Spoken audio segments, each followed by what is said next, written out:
महाकुंभ में साधु संतों का जमघट लगना शुरू हो चुका है। कोई बाबा सोने चांदी से लदे घोड़े बकियों पर सवार नजर आ रहे हैं तो कोई तन पर भस्म रमाए दिख रहे हैं।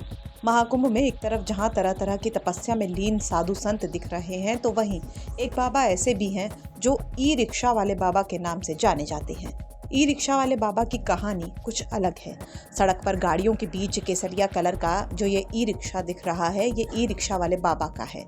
ये रिक्शा यूपी के कई जिलों से होता हुआ बिहार तक जाता है। ये बाबा पढ़े लिखे हैं, लेकिन इतना ही नहीं, ये कहते हैं कि ये कैंसर से भी जंग लड़ रहे हैं। बिल्कुल एक घर की तरह इनका ये रिक्शा मॉडिफाइड है और ख़ास बात ये कि ये ई रिक्शा बिजली से चार्ज नहीं होता, बल्कि इसको चार्ज करने के लिए इसकी छत पर सोलर पैनल लगाया गया है। महात्मा ओम तत्सत बाबा इस रिक्शे पर दिल्ली से लेकर प्रयागराज संगम अपने संकल्प के साथ पहुंचे हैं और वो पूरे कुंभ मेले में रहकर भगवान की पूजा और अर्चना करेंगे। इस वक्त हमारे पीछे जो साधु हैं ये ई रिक्शा वाले बाबा हैं। यानी आप समझिए 30 साल पहले इसने अपने दैनिक जीवन को इन्होंने त्याग कर दिया और अब ये साधु के वेश में आ गए हैं। ये कोई ऐसे वैसे साधु ने, बाकायदा डिग्री धारक है ये, और कई रिसर्च भी किए हैं और कई प्रयोग करके सामान भी बनाए हैं, जिसके तौर पर ये अब इनका ये कहना है कि अब मैं राम राज की कामना कर रहा हूं और उस राम राज की कामना के लिए मेरे पूरे विश्व में मैंने प्रचार कर रहा हूं ताकि राम राज की एक जो संकल्पना है वो पूरी हो सके। इसलिए ये महात्मा जो बिहार के रहने वाले हैं अब मूलतः दिल्ली में रह रहे हैं और देश के तरह तरह के मंदिरों के दर्शन करने निकल पड़े हैं। ऐसे में अगर महाराज जी हैं, इनका रूप बिल्कुल अलग है। महाराज जी सभी लोग अपने जीवन में बड़ी सुख की भावना करते हैं, लेकिन आपने सुखमय जीवन त्याग कर।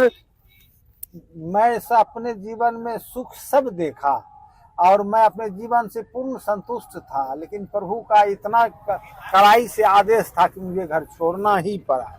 नहीं तो 1 महीना का तुरंत मरो फिर जन्म ले, गया भूल गया, यही शब्द आंख लगता था, यही आकर कहता था।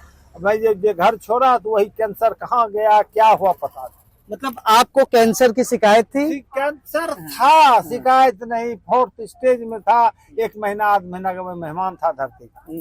तो घर वाले भी कहा कि तब जाओ जो जहाँ जाना है अब जाइए, जब यही है वैसे भी मरना ही है तो छोड़ दीजिए।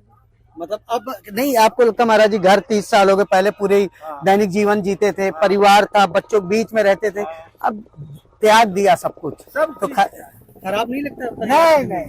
अब देखिए, मैं जब घर त्यागा तो मुझे सारी कभी प्रभु ने दिक्कत होने ही नहीं दी। जब पैसा संजोग कभी कभी ऐसा हुआ कि पैसा नहीं है तो सोचा कि क्या करें, तो कोई आकर के सड़क पे जा रहे आकर के 500 रुपया हाथ में जो बेकारण दे देता, मानो कि भगवान की बस वे मान जाइए। कभी हमें कभी अभाव होने ही नहीं दिया। 30 साल हो गए महाराज, अब क्या संकल्प है आपका? यही संकल्प है कि ये दुनिया में मानव जाति में जिस तरह से मानव को राम ने एक सिद्धांत से तो दुख दर्द मिटा दिया। राजा राम ने कभी अपने को भगवान नहीं कहे, अपने कर्म से ऐसा संसार बनाया मानव का कि सबने उसे पूजनीय माना कि वह राजा का समुचे दुनिया में शासन करके मानव से दुख मिटाया। वो दुख ही सिद्धांत है। जैसे कम्युनिज्म एक सिद्धांत है कि एक साम्यवादी कह करके लोग को खींचता है, खींचने के बाद उसका सारा अधिकार छीन लेता है और गरीबी से गरीबी में जीने के लिए बाध्य कर देता है, बाद में उससे निकल नहीं पाता है। उसी तरह राम राज्य एक ऐसी शासन व्यवस्था जिसमें गरीब मानव हो ही नहीं सकता। महाराज जी एजुकेशन की बात करें, आप कह रहे थे आप बहुत पढ़े लिखे, आपने प्रैक्टिकल भी किया है? हाँ, प्रैक्टिकल भी किया है, अनेकों चीज का प्रैक्टिकल किया है। जो मान लीजिए जैसे आपका अभी जो वृद्धा पेंशन, विधवा पेंशन, विकलांग पेंशन है, जब हमारी पत्नी जब वहाँ प्रधान बना दिया तो एक बार गए देखने के लिए, तो वहाँ जाकर कहा करे तो इसके लिए लड़ो। देखा कुछ उपाय नहीं, तो मैंने 2-3 बार अनशन भी किया वहाँ। और उसमें मीरा जी थे मंत्री, उनका फोन भी कई बार आया, तो 9 दिन 10 दिन का अनशन, उसमें 18 दिन जेल में भी रहा है। तो वो अच्छा, कितना पढ़ाई किया है महाराज जी आपने? हमने BSc में 2 साल करके छोड़।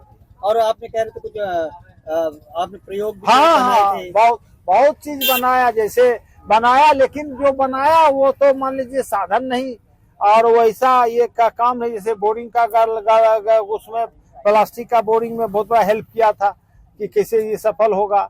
और किसानी में मशीन से लेकर के बहुत चीज किया, लेकिन वो सब छोटी छोटी किया, बनते चला गया। लेकिन हाँ, प्रयागराज से आनंद राज की रिपोर्ट, यूपी तक।